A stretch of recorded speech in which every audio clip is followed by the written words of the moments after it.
And here we go. On this Monday evening, straight up 6 p.m., that means it's time for Real Talk Memphis. And we are here on air and online. Good to have you with us. I am your host, the humble one, Chip Washington. Very happy to have you along for the next, hopefully, 60 minutes, if not for as long as you can be.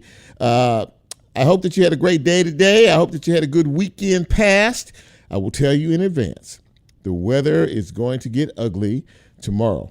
Late tomorrow, probably tomorrow afternoon into tomorrow night. We're going to see some pretty good storms rolling through here as a result of a big storm system that has originated out west that is now starting to work its way to the east. The folks up to the north of us are getting a lot of snow, and I mean a lot of snow in feet.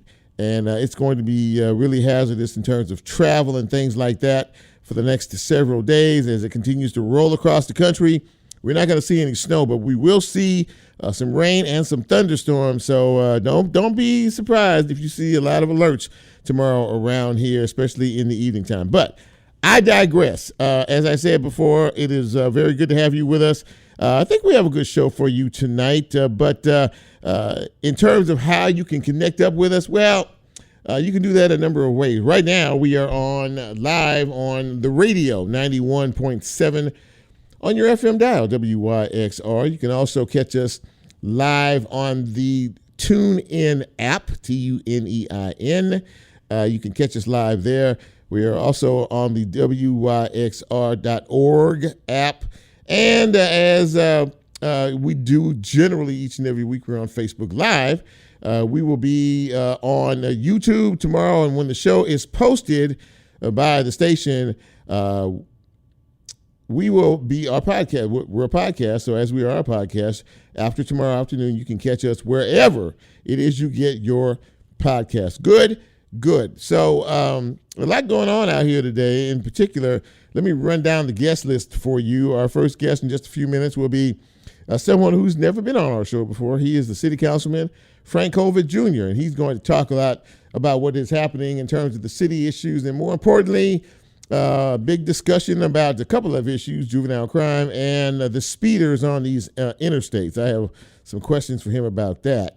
A little bit later on, we're going to be speaking with Reverend Melvin Watkins from Mount Vernon Baptist Church. There is a big revitalization effort going on in Westwood and the Westwood community, in particular where the old Twin movie theater used to be, drive-in, back in the day. It's been gone for a while now, but that whole area has deteriorated and is really nothing there. Well, Reverend Watkins is one of the folks who is heading up a revitalization organization out there in Westwood, and a big project out there, and he'll tell us all about that and what he hopes to gain from it. And in the second half hour of the show, we will be speaking with Justin J.Pearson. And Justin is a community activist, and of course, he was the leader of the Memphis community against the pipeline issue last year, which was a big issue, and they managed to defeat that effort. Well, Justin has received a very big honor courtesy of The Root magazine. He is part of the Root 100, which is the most influential African Americans in this year, 2022. He has made that list as the only Memphian. So that, my friends, is a very big deal. And we're going to talk with him about that. He's only 27 years old, and he's already making big waves out there and getting national attention.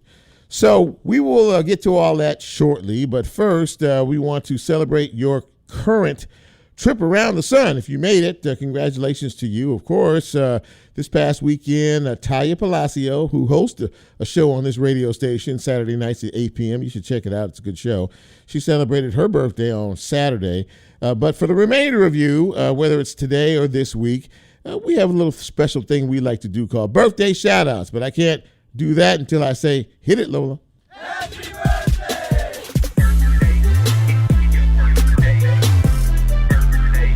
Happy birthday. Happy birthday. There's a lot of birthdays on today, so let's get cracking. Happy birthday to Mr. Michael Scruggs. Michael, happy birthday to you, sir, on this day. Samantha D. Reed, Roger Posk, she is celebrating her birthday today. Sharon Hancock, happy birthday to you. Toya Gillard is celebrating today, as is Lisa Johnson. Sybil Haywood Rainey celebrating her birthday today. Sandy Ring, Stephen Howell, Patricia H.M., Sharonda Lane, Ayana Johnson celebrating today, as is Karen Todd, Gabriel Jones, and Mr. Brett Thompson celebrating a birthday today. Lola, do you have a birthday or two you'd like to share today? No birthdays from Lola today, but to each and every one of you, a very, very happy birthday. I hope you celebrated big and great and had a lot of fun. Of course, from all of us here at Real Talk Memphis, we hope to be here next year to celebrate your next trip around the sun. Congratulations and happy birthday. Thank you, Lola.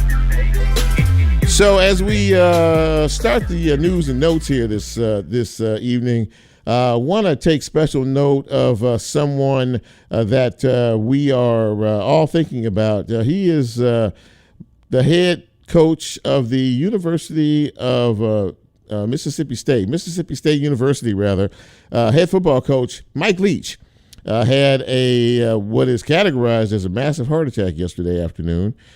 He was rushed to the emergency room, and as of right now, his standing is he is in critical condition. So we don't really know what all of that means, but we are lifting him in prayer, and we are lifting his family and his friends, as all the folks on the football team, everyone who is very concerned at this hour, in prayer for football coach Mike Leach, 61 years old, had a massive heart attack apparently yesterday afternoon, and is in critical condition at the University of Mississippi Medical Center. So we'll keep an eye on that situation and let you know if we hear anything.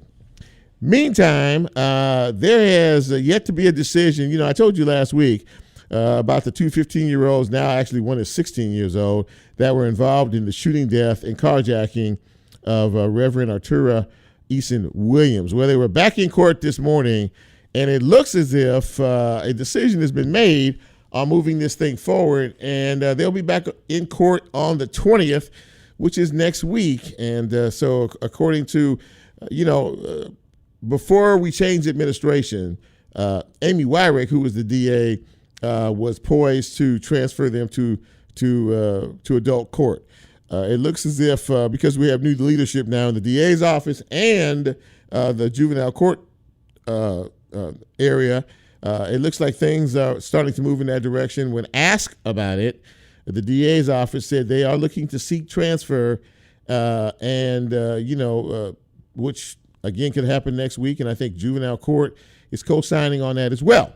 So we might see some movement in reference to this. This would be, precedent setting. The law states that if you're between the ages of 14 and 17 and you commit a serious crime like murder, you can be transferred to adult court. So we shall see what happens on the 20th in reference to that. In the meantime, many of you have heard about the Triple G agreement that is in the works. That is in Germantown. Germantown wants all of the schools, the elementary, the middle, and the high school transferred so it can be under the city of Germantown. Well, there's a lot of conversation about how to make that happen, and they had to get all this settled before the end of the year, per the court, or there could be a big lawsuit pending. So now you have all of the factions about ready to vote on moving forward with this, including a school transfer from Memphis and Shelby County schools back to Germantown, and the possibility of a new high school being built in Cordova. Now, all of this costs money. So you have the county commission who's going to make a decision on this come, I think, Wednesday of this week. And then you have the Memphis and Shelby County School Board, who is also going to vote on it this week, as is the Germantown Board of Aldermen. There's a lot of moving parts here, and we shall see what happens with these individual bodies' votes coming the next few days as to what happens in Germantown. Flu cases are up, ladies and gentlemen, just in case you hadn't figured it out. It's really bad out here. It really, really is. And if you hadn't had your flu shot, I'm going to urge you once again to get your flu shot, because there are states in this country who are starting to look at bringing back masks, especially on the indoor side. So because the numbers are starting to fly off the charts. Hospital beds being occupied in emergency rooms all over the country, including right here in little old Memphis and Shelby County, by the way. A lot of people are getting sick. You have RSV, that's a respiratory disease that is starting to rear its ugly head around here. And there's COVID is starting to rise here. I don't think it's high level wise here in Tennessee so far, but there are some states in the Northeast that are seeing rising COVID-19 levels. I said all that to say this. Just use your common sense and judgment and go out and protect yourself. And not only that, protect your family members, okay? If you don't think about me or Lola or Brent or anybody else around here, think about yourself and your family. Protect yourself. It doesn't keep you from getting the flu if you get a flu shot, but what it does is minimize the symptoms that you would be getting should you get the flu, okay? Please do it for yourself and do it for your other people. So I'm going to end on a good note here. And for you folks who are into the concert scene, Memphis is getting some big time concerts in next year.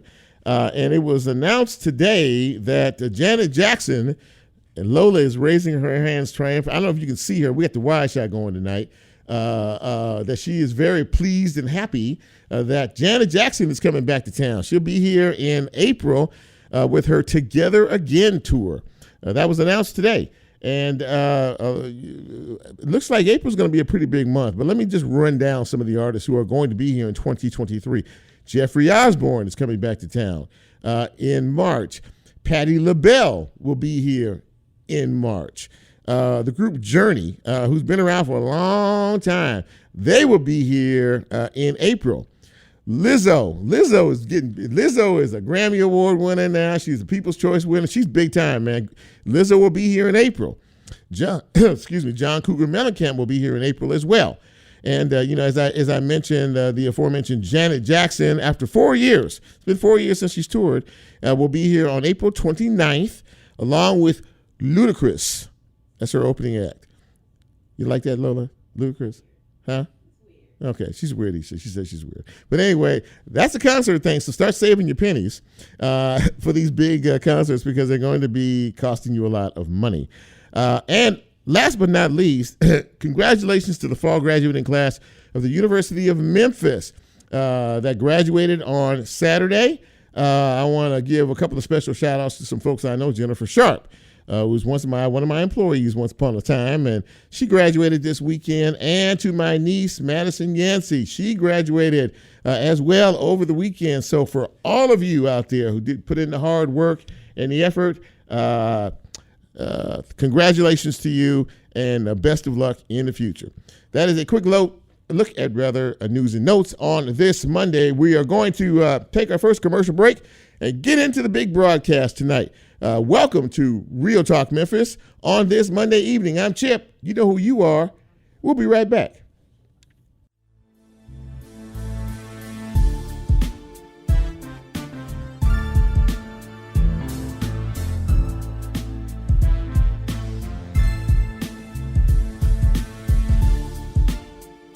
If you like Real Talk, here's a way you can get involved. Do you have a show topic idea or suggestion? Want to be considered a guest or have a guest idea? Then send Chip a message on his Real Talk show page and you can be a part of the Real Talk experience. So as he always says, go out and tell somebody. We'll be right back.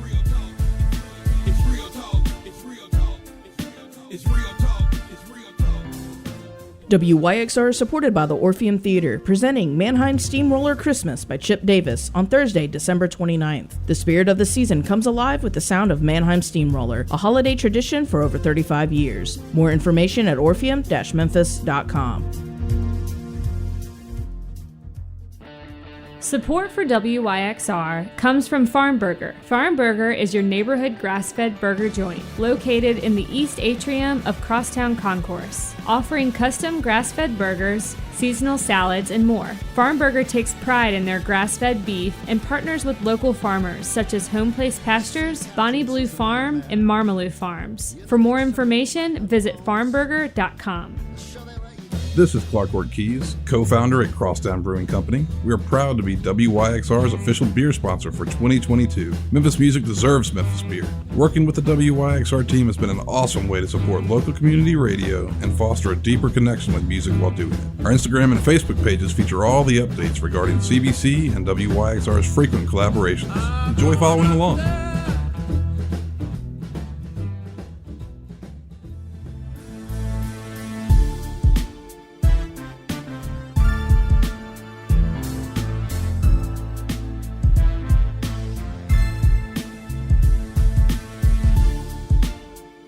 Get Real Talk on the TuneIn mobile app under WYXR, and he's now streaming live on Facebook. And you can also catch a rebroadcast on YouTube. Just put WYXR in the search box and hit subscribe.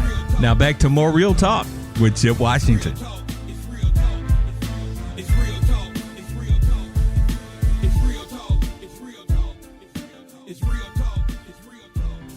And welcome back to Real Talk Memphis on this cool Monday evening. Chip Washington here. Very happy to have you with us, and very happy to have my first guest with us. He's never been a guest on my show before, so I'm really happy to have him. He is one of our city councilmen. He is Frank Colvett Jr. From District 2. And Councilman Frank, thank you so much for coming on Real Talk tonight. It's good to see you, and it's good to have you. Good to be here, Chip. Thank you for having me. Yes, sir. Yes, sir. Well, first of all, one of the reasons why I wanted you on the show is to talk about an issue that is really, important to a lot of us these days, and that is these speeders out here on the interstate and the guys doing the donuts in the middle of the street and things like that. I read a quote from you which intrigued me enough to want to reach out to you about how angry, not only you but a lot of your fellow city council folks and just really a lot of us in the city and the county are just so tired of, because it's so dangerous. And it really is a menace to us. Talk to us about kind of your feelings in reference to that. Well, Chip, again, thank you for having me. Look, it is something that really came to our attention and got bad during COVID. And that was kids, and adults even, drag racing. And as you said, doing donuts. But now it's progressed out to happening more and more often in residential areas. And what really got under my skin and made me angry is this is the time of year where there are more parties, more people are out shopping, more people are out. It's not just going to school or going to and from work. People are out more and more often. And you get into this really tough weather we've had recently with all the rain, somebody's going to get killed. So several of the things we've been working with on the city council is not only meeting with the crime commission in ways that we can help, but also pushing forward for things like more police officers. We call them traffic calming devices, but you call them speed humps. Yeah. And our ability to get those out there, but making sure that Memphians know and are safe when they're out on the roads. But it's not just annoying, it's very, very dangerous. It truly is. And you mentioned that the drag racing, of course, is out of control and has been for quite some time. But this issue with literally, acting as if the interstates are like the Indianapolis 500 racetrack. People are riding up on you and they're going from left to right to left, weaving in and out of traffic. And, we've seen a few incidents in reference to that. Is there something that can be done from an ordinance perspective or law perspective, from the city council perspective? Is there something that can be passed that can actually, enhance some of the enforcement measures that we see in place already in terms of things like this? Well, your timing is perfect, Chip, and I'm glad you brought that up. Last year, I helped co-sponsor a request of the legislature to increase the fines for drag racing and cars that are not up to code, for lack of better words. We were successful in that endeavor, and the fines have been increased.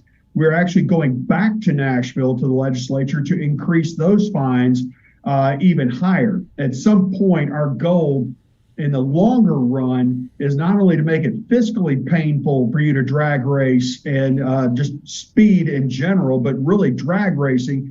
There's a point where if you drag race, we catch you enough times, we get to impound and then sell your car.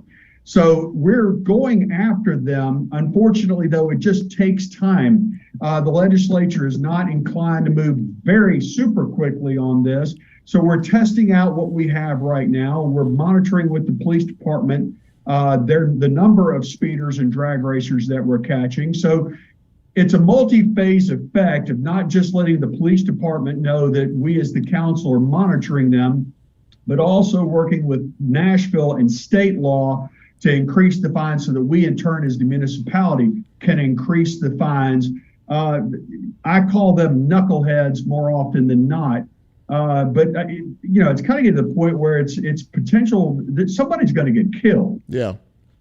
And unfortunately, things like this, tend to expedite the speed of things, unfortunately, when there's a tragedy that occurs. And, you mentioned the legislature, which is back in session in January. I did hear, and this is outside the legislature, but I did hear Senator Lamar Alexander was sort of kind of inserting himself into all of this and basically said that, you know what, we're going to take cars. I mean, whether it's speed racing, whether it's drag racing or whatever, and, we're going to start impounding, you said impounding, and collecting these cars, taking these cars, period, and maybe even destroying some of these cars. Are you adverse to an idea like that? What do you think? Not even slightly. I am completely in favor of this. I think it is a very, very good idea because, look, these hot rods, look, I get it. If we need to make sure that the track is open so that they have a safe place to go drag race, like we have up North Memphis, Millington area, yeah, fine, then I'm more happy to look into that. But doing it on the public street where your family, my family, everybody is using that to get to and from whatever they're trying to get to and from, it's not safe. At some point, somebody's going to get killed. But before that happens, let's increase the fine so that hopefully, just hopefully, people will look at it that are, maybe ride a little too fast. Maybe they'll think twice and not get out there and do 90, 110 miles an hour. Now, I travel the interstate every day, back and forth to work. And the one thing that I do notice, or don't notice rather, is what I had heard about that there was an agreement with the state, and the governor said he was going to send down a lot of troopers down here to patrol the highways so the police department can patrol the streets. I'll be honest with you, I traveled 40 every day west going into downtown every single day from Bartlett, and I have not seen one trooper. Have we gotten, and now some of my folks here say they have, I know there is in certain parts of town, but do we need to spread the wealth there and get them on, more of these interstates, do you think, or where are we with that? Well, and yes, the governor did send additional state troopers, and that's a great point. We have council in 8 days, and I'll ask that question in our public safety committee. The answer is yes, and Shelby County Sheriff's deputies have been helping us out in terms of, because it's also part of their jurisdiction. So we have increased the police presence, but I think it goes to something that's a little bit of a tricky issue in some parts. We just simply need 2,500 police officers, Chip. Yeah. The professionals have all looked at it. They've all said basically the same thing. 2,300 is the minimum threshold. We've got to find a way and spend more money recruiting and retaining our police officers. We're at a little bit over 1,900 now. So we've got to amp up those numbers. Our police are stretched too thin. Yeah. And I would share this. I understand that a lot of people are very concerned, and I agree with them. I don't want a police state any more than anyone else. But one thing is always true is that if you see troopers, police out on the interstate, you naturally slow down. Mm-hmm. If you go out into the suburbs, you see these police cars everywhere, you naturally slow down. It also helps us respond quicker to the emergencies that happen where calls for 911 service require our immediate attention.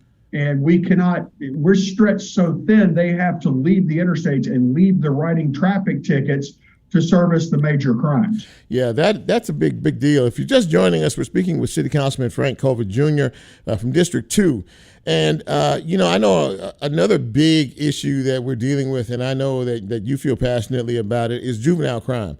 We're seeing kids as young as 12 and 13 years old, out here every night committing major crimes. And there's a lot of conversation about all of that and what can be done. One of the things that really bothers me a bit is the fact that there is an ordinance on the books referencing curfews, but they don't seem to be enforced. And I think you touched on it a little bit with the lack of the size of our police department to be able to actually enforce this. But what's your take on all of that?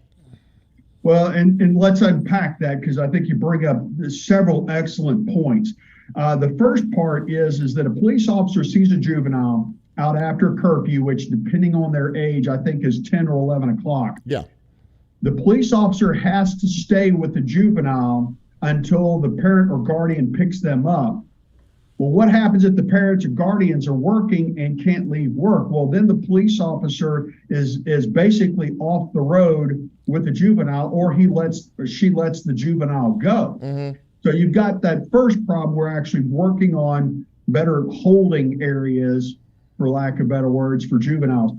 But then you go into the part two, and this is a program, I call it walking and chewing gum. Our first thing, I think, in the immediate term is we need more police officers. Simply put, not a police state, but to enforce the laws. Mm-hmm. Okay. Mm-hmm. But the second most important, or at the very least equally important, is we have to have things in our, what I call the ecosystem, in our social system, things like the Boys and Girls Clubs that are there for our juveniles and our young folks, not just while they're in school, but after school. It's these programs, and I'm a huge fan of Boys and Girls Clubs and all the great things they do, but it is those sorts of programs that help those kids at a younger age not make bad decisions. If you look at Boys and Girls Club's graduation rate, it's through the roof. If you look at their graduates' ability to get second higher education or go to the military or get a job, it is absolutely through the roof, Chip. So it's a two-part effort with our juveniles in that we need more police. It keeps kids from doing knuckleheaded things. But two, we've got to have the social network built out and built out further, things for these kids to do. Because, and I'll close on this, Chip, because it's something I think we can all agree on. Yeah. The modern family is so different, even different from when I grew up. Chip, I think, I don't know how old you are, but when you grew up, yeah. These kids, if they go home, the parent or parents aren't home. It's having those positive role models, not just our parents growing up. My coaches, all it took was one phone call from my mom to my coach, and I was running gassers. Mm-hmm. And they didn't even know what I did wrong. They just know my mom called and said I had done wrong. Mm-hmm. So it's these sorts of positive role models that provide the direct, I think, positive influence on the kids to make the right decision. So it's a walk and chew gum thing in terms of public safety in our youth.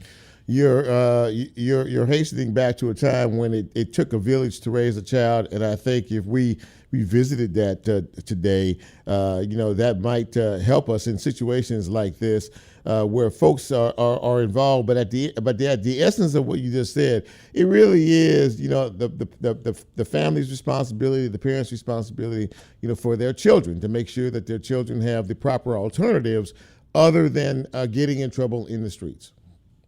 That's exactly correct. If I did not have athletics when I was growing up, I would have gone out and looked for trouble. But at the same time, I also had to get home when the street lights came on because I knew my parents were not going to budge. Right. It's these kinds of things growing up that, let's face it, keeps a kid from making a bad decision or a knuckleheaded decision, keeps them on the straight and narrow, and hopefully gives them positive, this is what I want to do with my life. This is how I want to live my life and lead my life. But again, let's walk and chew gum. I need those police officers. I think we all do. But at the same time, I think we need to be very cognizant this is not going to be a society where we're just going to throw you in jail because you broke the law. We've got to think bigger picture, longer picture than that. Well, listen, I really appreciate you taking some time out of your schedule to come on the show tonight and talk to us. You raised some very, very fine points, and I hope that, as time moves forward, we will start to see some of these substantial changes that you were speaking of. City Councilman Frank Colvett Jr. from District 2, thank you, sir, for coming on the show tonight. It's great to see you, and Merry Christmas and Happy New Year to you and your family. Merry Christmas to you, Chip, and to all our Real Talk fans and listeners. Always good to see you. Hope to see you again soon. Thank you, sir. Take good care. We'll talk down the road. Thank you so much. Frank Colvett Jr., ladies and gentlemen, giving us some information about what's happening in the city council, more importantly, what's going on our streets, and hopefully some initiatives coming down the road that will curb some of the nonsense that we see on a daily basis out here. We're going to take another break, take a quick pause, and when we come back, we're going to talk about a redevelopment project for the folks out in the Westwood community with a man who is at the forefront. This is Real Talk Memphis. I am Chip, and we'll be right back.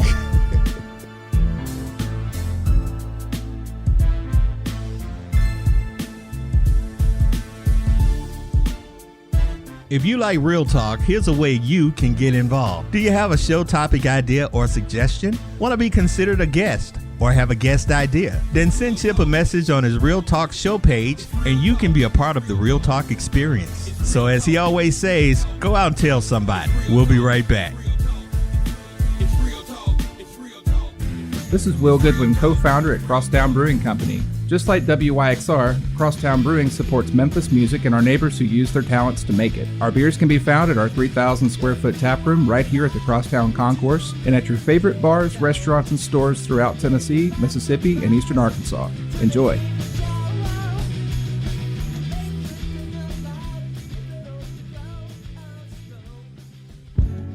Music meets you wherever you are. A great record finds you, and the trick it pulls off is that it records you. The music always remembers who you were when it first hit you, and for the rest of your natural-born life, wherever you go, music can take you back to whoever you were. At Loaded for Bear, the way we approach art and brand design is to find our clients wherever they really are, meet them there, and create lasting work that captures who they are. Just like y'all, we're from Memphis, and we're listeners. Loaded for Bear is proud to ride for WYXR and community radio anywhere. WYXR is supported by GPAC, presenting Australian guitarist Tommy Emmanuel on Friday, January 13th. Tommy Emmanuel is known for his fingerstyle technique, live performances, and use of percussive effects on the guitar. More information at gpacweb.com.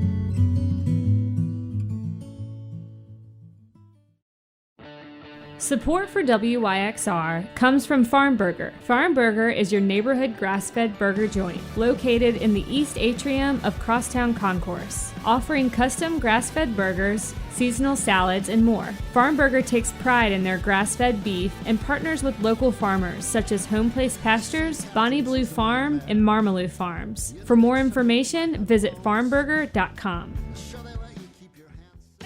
WYXR is supported by Shell Days Music Festival, presented by Mempho, April 21st and 22nd at Overton Park Shell. Shell Days will feature 2 days of music with Trampled by Turtles, Southern Avenue, Leftover Salmon, Neil Francis, Paul Thorne, and Bailey Bigger. More information at memphopresents.com.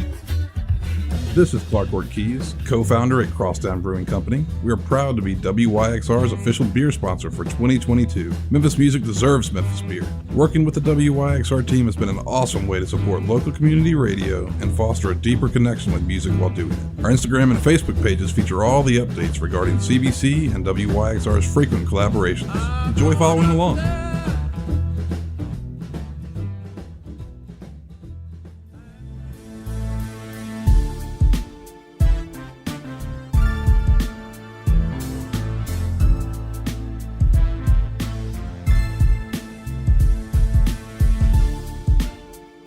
Get Real Talk on the TuneIn mobile app under WYXR, and he's now streaming live on Facebook. And you can also catch a rebroadcast on YouTube. Just put WYXR in the search box and hit subscribe.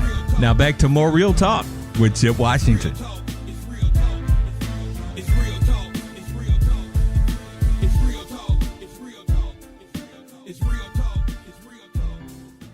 And welcome back to Real Talk Memphis on this Monday evening. And, you know, at the beginning of the broadcast, I said to you that one of the big things that's going on out here is a lot of folks getting sick. It's about that time. It's it's December, and we are right in the middle of flu season. Then we've also got COVID, which is still running around out here, and RSV, which is a respiratory disease that basically impacts the littlest ones. But if they get around grown folks and get the coughing and the sneezing, guess what? The grown folks can get it too. I said all that to say that, you should get a flu shot. And my next guest is a classic example of that. I don't know if he has one or not, but he just checked in and said that he's not feeling well and he's got the flu. So he won't be joining us tonight. That person is Reverend Melvin Watkins from Mount Vernon Baptist Church. But I can quickly go over kind of what we were going to discuss. Some years back, the Twin movie theater out in the Westwood area, not too far from Mount Vernon, was torn down. That movie theater was big time back in the day, way back in the day. A lot of folks used to go to the drive-in movie theater. Well, it's been torn down for quite some time, and there has been no revitalization effort in that area to kind of want to address that issue. Well, he is part of a group, an organization that is trying to revitalize the Westwood community out there. They formed a group. They're trying to get together. They've been working with the city and the county, to try to purchase that land, about 20 acres worth, so they can redevelop it out there. They don't have I talked to him about this before. The plans are to try to get a grocery store out in that area, to try to get a bank out in that area, to try to perhaps have a police substation in that area. Shops and services, which are definitely necessary. We have too many areas in this town. Some of our older parts of town, we're talking about, Smoky City and Orange Mound and New Chicago and a lot of other areas like that, which are depressed. And they don't have a lot. And a lot of folks who live in those areas have to travel a long way just to get services like, fresh groceries, go to a grocery store, or a lot of other places. They're also talking about, with this project, to build a library and a community center, which is desperately needed. And again, going back to the first conversation we had with Councilman Frank Colvett, giving our children something productive to be able to do, to be able to, fulfill some time out there instead of being out there on the streets. Now, I'm going to say this before our next guest, joins me in a few minutes, that the police chief said the other day, C.J. Davis, when she was looking at the statistics of the juvenile crime, which has really started to escalate, out of control around here. If you look at some of the ages of the kids who are committing these crimes, 15, 16-year-old, maybe 17-year-olds, if you look back on they have a criminal history. A 16-year-old has a criminal history going all the way back to when they were 11, 12 years old, committing crimes at 11 and 12 years old. They have a jacket. So, and as they get older, the crimes start to escalate. The violence starts to escalate. Now we're seeing guns everywhere, and people are using guns. And not only are the teenagers committing crimes against adults, they're committing crimes against each other. And they're shooting each other, and they're killing each other over disagreements, simple disagreements that we're having today. The proliferation of guns is a pretty big deal out here. You can get one anywhere in the city for $10. You hear about it each and every day. But it's very disturbing when you see a child who hasn't been on this earth 16 years that's been committing crimes since he's 11 or 12 years old. Parents have a responsibility here. We talk about the fact that we don't have enough police officers to patrol our streets and our neighborhoods. Well, you know what? If more people took responsibility for what's theirs, then we might not have, such an urgent need for these law enforcement officers. Councilman Colvett talked about a police state. None of us want to see a police state, but when we're 1,900 law enforcement officers and we need 2,400, that's a pretty good deficit, And it's hard to recruit because you're not only trying to pull folks here, but you're trying to pull them from across the country. And a lot of folks don't want to come from across the country to come here to protect and serve. So it's a catch-22 situation, which basically means this, and this is Chip's soapbox segment, in case you hadn't figured it out. We, as parents and responsible citizens, need to embrace our young people, and we need to support them more than we're doing right now. Parents need to be parents, and you need to make sure that you understand that a 12, 13-year-old child shouldn't be wandering the streets, out here, with the gangs in the middle of the night. You have a responsibility, and we need to take that responsibility. And it's not just the parents, it's the neighborhood. A lot of people in neighborhoods don't even know who their next door neighbors are because they're afraid to ask, because they don't know what to expect in terms of a response. We have to change that. We have to do better. And all of us have a responsibility. It does take a village to raise a child. But the village, the internal village in your house should be the first village that means something. My mother, God rest her soul, was 5'5" tall. And back in the day, when I even formed my mouth to try to say something smart after she gave me some discipline about something, she looked at me and said, I brought you in this world. I'll take you out. And, that sort of stopped me in my tracks. I was okay, yes, ma'am, because she was little, but she was powerful, and she didn't take any mess. I said all that to say we need to do better as a family, and we need to do better as a community as a whole. Our kids need our help. Our kids need love, and they need attention, and they need somebody to let them know that we care about them, okay? Okay. Having said all that, I'm going to take another commercial break, and when I come back, hopefully we will have Justin J.Pearson, who joins us, and talk about somebody who's young and dynamic.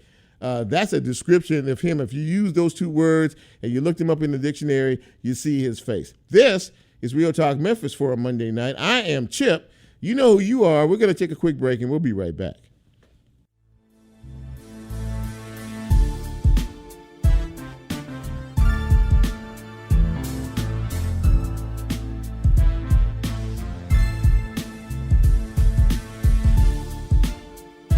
If you like Real Talk, here's a way you can get involved. Do you have a show topic idea or suggestion? Want to be considered a guest or have a guest idea? Then send Chip a message on his Real Talk show page, and you can be a part of the Real Talk experience. So as he always says, go out and tell somebody. We'll be right back.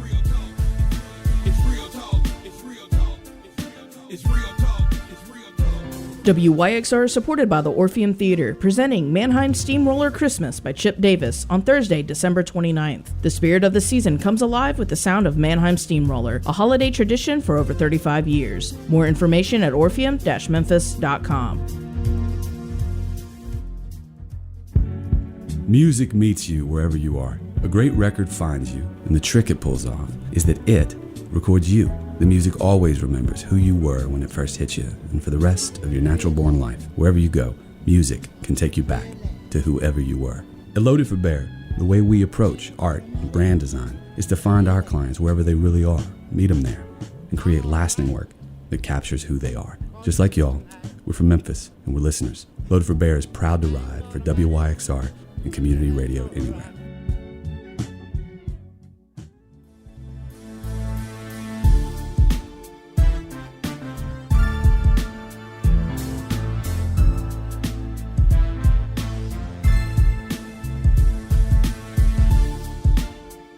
Get Real Talk on the TuneIn mobile app under WYXR, and he's now streaming live on Facebook. And you can also catch a rebroadcast on YouTube. Just put WYXR in the search box and hit subscribe. Now back to more Real Talk with Chip Washington.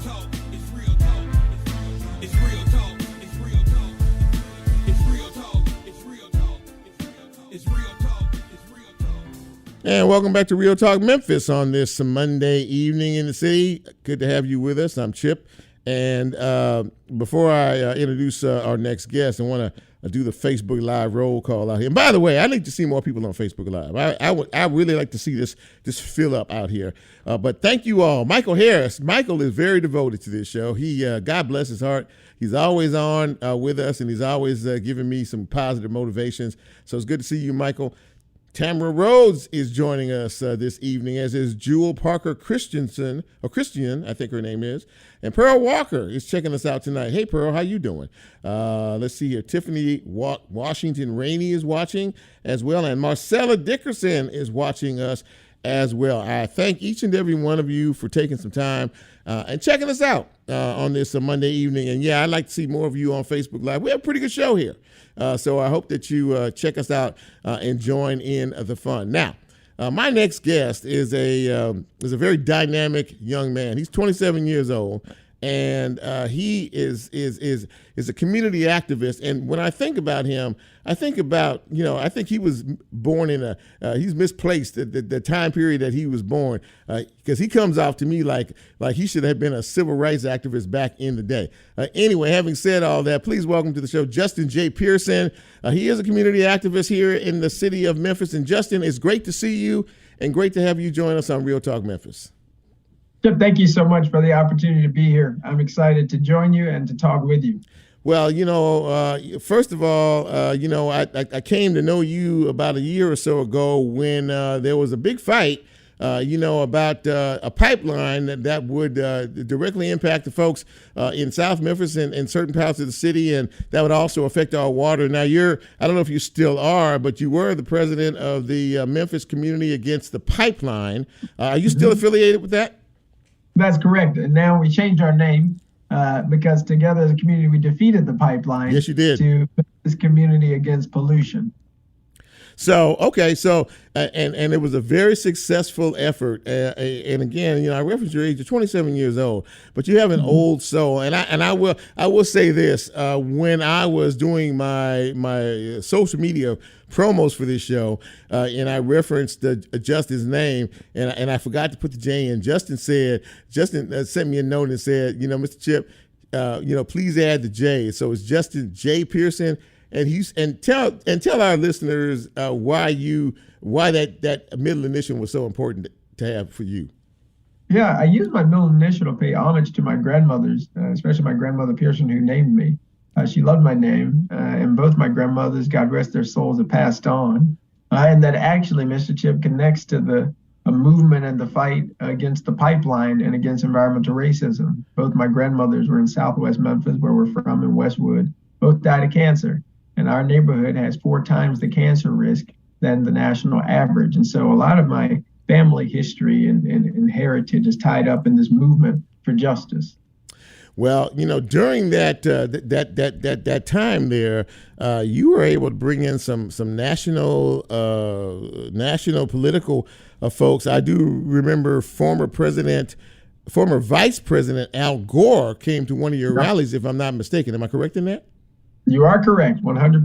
Mm-hmm. And so that sort of put a bigger spotlight on things. And one of the reasons why I had you on the show is because you were recently bestowed a very big honor by a national publication called The Root. And for people, The Root, for people who don't know, every year they come out with a most influential list. And on this list this year in the Root 100 was our very own Justin J.Pearson. He is the only one from Memphis, and he joins the group. Now, I want to make sure I get this right. The most influential Black Americans in 2022. Did I get that correct? That is correct, sir. And you are on that list. And congratulations to you for making that list. And I guess I would like to know, really, how'd they find you? I mean, this is a very big honor, especially with some of the names that are also on that list that you join as well. Tyler Perry, I believe, Simone Biles, I believe, former First Lady Michelle Obama. And I mean, how do you feel about all this? Yeah, extraordinary, an accomplishment for our city and for our people and our community. My name might be on the list, but that's a representation of a lot of names of folks in Boxtown and Westwood and Walker Homes, West Junction, and across the city that rallied and have organized. It was to stop the pipeline, but then it's to center the voices of communities that have been marginalized and that have been excluded, elevating the issues of poverty, elevating the issues of systemic racism in meaningful ways. And so, I mean, any day you wake up and your name's on a list with First Lady Michelle Obama is a pretty remarkable day. And so to be recognized and to have our name on that list and to have our city represented was a deep honor. And I'm just humbled to serve. I mean, it really is an incredible thing when you think about, on the whole, so many folks who are out there nationwide who are, fighting the good fight, so to speak, in their respective cities and their communities, and to have them find you in terms of what you've done here in Memphis, Tennessee, make the national landscape and you're bringing attention to our city. And by doing that, you're also bringing attention to a lot of the issues and a lot of the things that that we struggle with as a community that we really do need to try to fix. So, I mean, I think that too is kind of a big part of all of this, don't you think? In terms of our platform, definitely, we are. I mean, it was one of a great Memphian, right, who said that the greatest thing we can do is shine the light of truth upon some of these situations. And I think there's both a shining of truth upon what's going on in Memphis. The systematic entrenchment of a lot of injustices that we are experiencing and many residents here are experiencing, whether that be the extractive political economy that takes people's votes and doesn't invest anything in their community, to a capitalistically exploitative system, which has wages of folks being less than the necessary wage to be sustainable and livable wages. And so I think we're doing some real work. We got in Southwest Memphis, half of the polluters in the county in one community, destroying the lungs and the lives of people. And we're elevating this and these issues of sacrifice zones in a really, really meaningful way. But I think what's gaining attention and what's building and raising awareness that's so meaningful is the movement that is burgeoning and growing here. This movement, as I call it, of resurrection. I think for quite a long time, Memphis has had the shadow of the lynching of Dr. King lingering over our city. And we have a lot of the issues that Dr. King spoke about many, many years ago, 50 plus years ago, but there's something happening here in this moment in time. And he said this, Mr. Chip, a few days before he was assassinated here, he said, the movement lives or dies in Memphis. He said that to his team when they were telling him, don't go to Memphis. He screamed at them, yelled at them and said, the movement lives or dies in Memphis. And what I think the country is recognizing, what I think people around the world even have recognized, is that what is happening in Memphis, this movement that's building in Memphis, matters. And it is changing the narrative. The narrative that multi-billion-dollar corporations can keep taking our land and potentially destroy our water. It's changing the narrative that the Tennessee Valley Authority can force us to sign never-ending contracts and give away all of our power. We're changing the narrative in a really meaningful way as a majority Black African-American community in ways that are subversive, I would say, to the status quo. And people are taking note of that. And that's because of the people-powered movement that each and every one of us are choosing to be a part of and choosing to push. We're speaking with Justin J.Pearson. He is a community activist, and we've been talking about several of the issues that he is passionate about. And some of the things you just said, take me back to the days of the power of the civil rights movement, not only in this country but particularly in our city. And I would hasten to say that Dr. King is one of the folks that inspire you in terms of your tone and your message for today. I would definitely say that Dr. King, Fannie Lou Hamer were activists who saw what was wrong and chose to speak up. And it is really important to remember this other thing that I've been really intentional about, Mr. Chip, is also where folks come from. Dr. King's mother, Christine Williams, was her parents were in essence the founders of Ebenezer Baptist Church, grew it into the church that it became before Dr. King was born, right? Mother King educated his daddy, her parents did. And so we all come from somewhere, and I have to give special credence to my touchable leaders and touchable angels and my own parents, Kimberly Owens Pearson and Jason C. Pearson, who had kids as teenagers and have went on, thanks to the prayers and hard work of my grandmothers and others before them, to earn master's degrees. And my mom's working on a doctorate in education. There is a need for leaders right now, and right in our midst and right in our families. There are people who continue to inspire me, in addition to the icons of the movement like Nina Simone and Maya Angelou. Mm-hmm. Before I let you go, you have decided to take this local movement on another level. You have plans. You have some plans looking ahead. What are those exactly? Yes, sir. So I'm excited to share with you and your listeners that I am running for elected office to serve District 86 as the state representative in the Tennessee House. And the election's coming up in January 4th through 19th, early voting, and January 24th is the final day of voting in the primary. We have to take this movement and grow it. The issues that we're facing are not singular to us.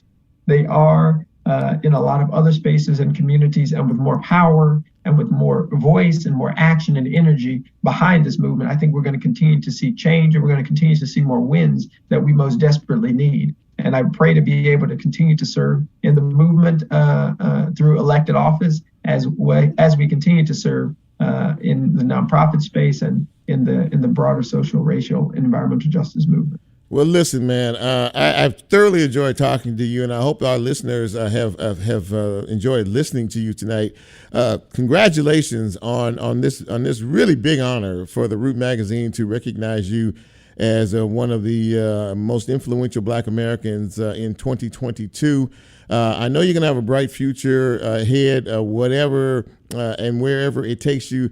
Thanks for coming on the show tonight, man, and congratulations from all of us here, and best of luck in the future. Thank you so much. A complete honor. Thanks for having me, and I look forward to continuing to talk and continue to make justice together. Absolutely that. Thank you so much. Justin J.Pearson, ladies and gentlemen, what a way to wrap up the show. That's a fine young man right there. I mean, he is sharp as anything. And boy, I tell you, he takes you back to a different time.